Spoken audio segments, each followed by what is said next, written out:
Pour les investisseurs, j'espère que vous allez bien. Aujourd'hui, on se retrouve pour une vidéo qui a été énormément demandée sur le résultat net et le free cash flow.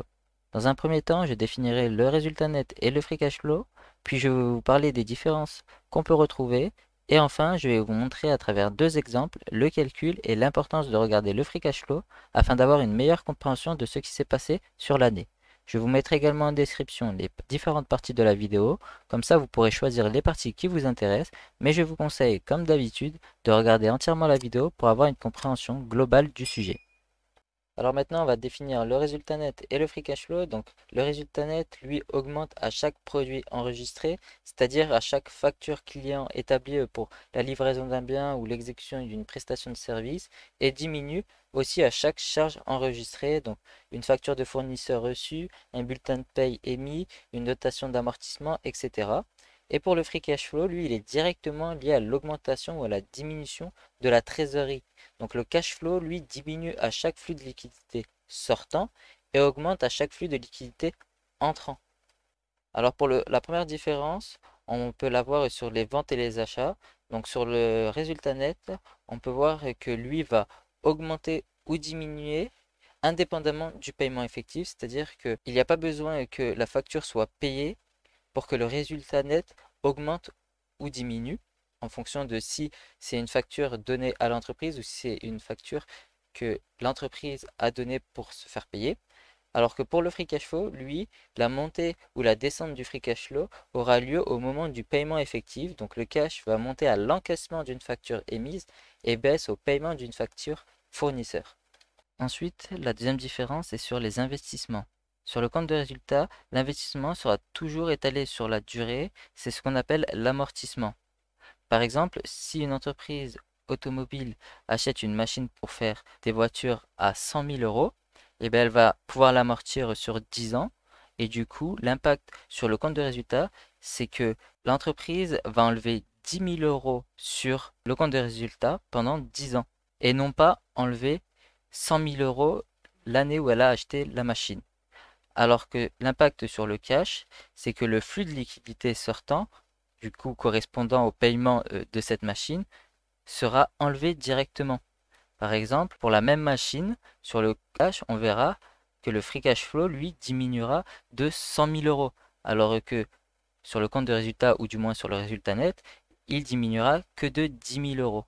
La troisième différence, c'est sur les emprunts. Donc un emprunt, lui, génère une dette qui est composée d'un capital à rembourser et des intérêts à payer. Pour le compte de résultat, on va voir qu'il y aura seulement le paiement et des intérêts. Si, par exemple, Renault emprunte 1 million d'euros à 5 ans sur 5%, eh ben, elle va devoir rembourser à la banque 1 million d'euros de capital et payer les 50 000 euros d'intérêt. Donc la première année, elle va payer à la banque les 250 000 euros correspondant à 200 000 euros de remboursement de capital et 50 000 euros d'intérêt. Or, sur le compte de résultat, il va seulement diminuer de 50 000 euros, soit uniquement le coût des intérêts. Alors que l'impact sur le cash, donc l'impact sur le free cash flow, va baisser du montant global remboursé à la banque, soit le capital plus les intérêts. Donc dans notre exemple avec Renault, la première année, Renault remboursera réellement à la banque 250 000 euros et du coup on verra une diminution du cash dans l'entreprise de 250 000 euros. Donc là on peut voir qu'il y a une très forte différence entre la lecture du free cash flow et la lecture du résultat net. Sur le résultat net, on aura vu une baisse de seulement de 50 000 euros, alors que dans l'entreprise, il y a eu une baisse au niveau du cash de 250 000 euros qui est due au remboursement de l'emprunt. Enfin, la dernière différence, c'est sur les cessions d'actifs. Donc une cession d'actifs, c'est par exemple la vente d'une usine. Donc sur le compte de résultat, on aura vu uniquement la plus-value ou la moins-value liée à la vente. Par exemple, si on reprend Renault, imaginons qu'elle vend une usine dans le sud de la France à 2 millions d'euros et qu'elle avait acquis à 1 million d'euros. Alors sur le compte de résultat, on aura vu une augmentation de 1 million d'euros. Alors que l'impact sur le cash, lui, serait de 2 millions d'euros. Étant donné que le cash qui rentrera dans l'entreprise l'année où cette usine est vendue sera de 2 millions d'euros. Donc encore une fois, on peut voir qu'il y a une très forte différence entre la lecture du compte de résultat avec le résultat net à la fin et la lecture du flux de trésorerie avec la lecture du free cash flow. Maintenant que je vous ai montré la différence entre le compte de résultat avec le résultat net et le free cash flow, et bien en fait, il y a deux manières de voir le free cash flow.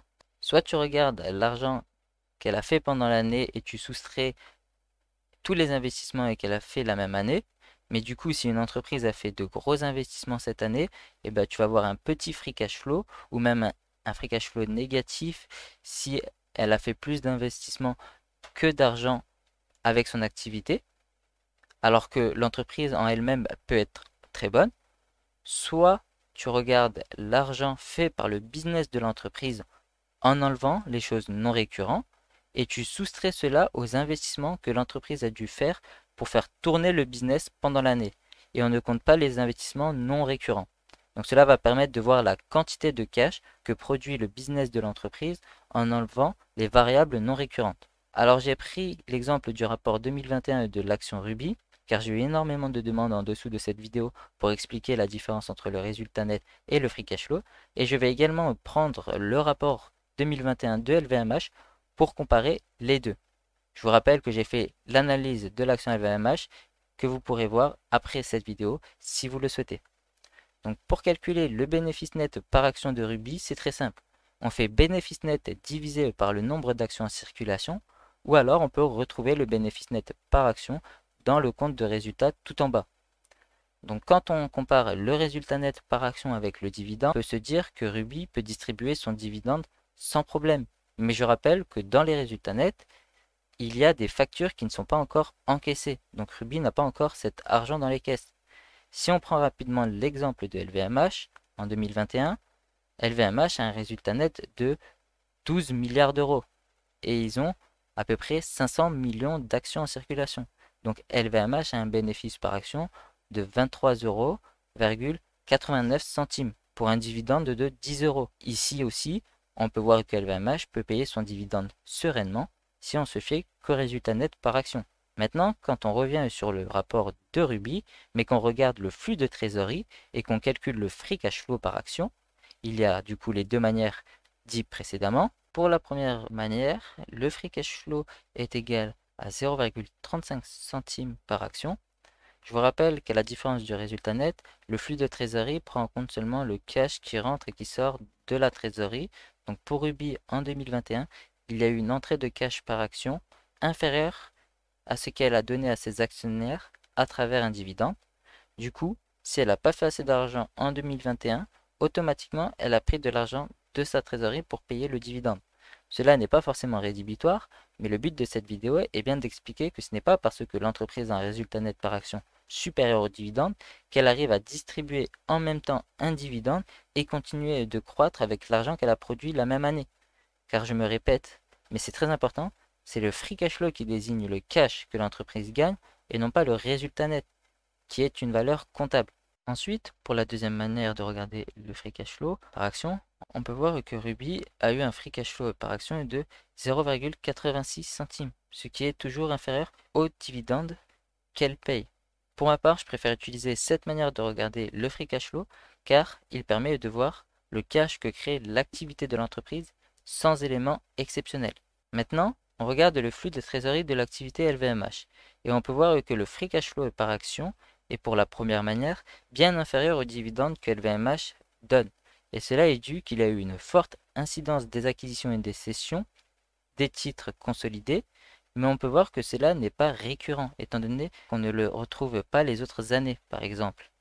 Donc on passe à la deuxième manière, que je préfère encore une fois, et on remarque que le free cash flow par action est bien supérieur aux dividendes que LVMH veut distribuer. Donc cela montre que LVMH en 2021 a pu payer ses dividendes sans forcément toucher à la trésorerie et utiliser sa trésorerie pour autre chose, par exemple des remboursements d'emprunts ou encore pour faire croître l'entreprise. Et ça, c'est quelque chose de très bien, car elle montre une solidité et une sécurité du dividende à long terme, et même un potentiel de croissance du dividende. Pour conclure, Ruby certes a un bénéfice par action supérieur au dividende qu'elle propose, mais elle n'a pas le free cash flow, soit le cash nécessaire pour le donner sans toucher à sa trésorerie.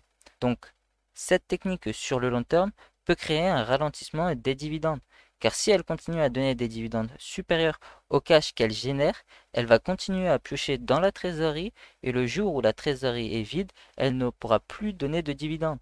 Bien sûr, c'est plus compliqué que cela, mais la vidéo a pour but d'expliquer simplement ce qu'est le free cash flow et son importance dans l'analyse d'une entreprise. Merci de m'avoir écouté jusqu'à la fin. J'espère que cette vidéo vous aura plu et n'hésitez pas à mettre un pouce bleu si c'est le cas et vous abonner. Et dites-moi en commentaire si le modèle de tuto vous plaît et je vous dis à la prochaine.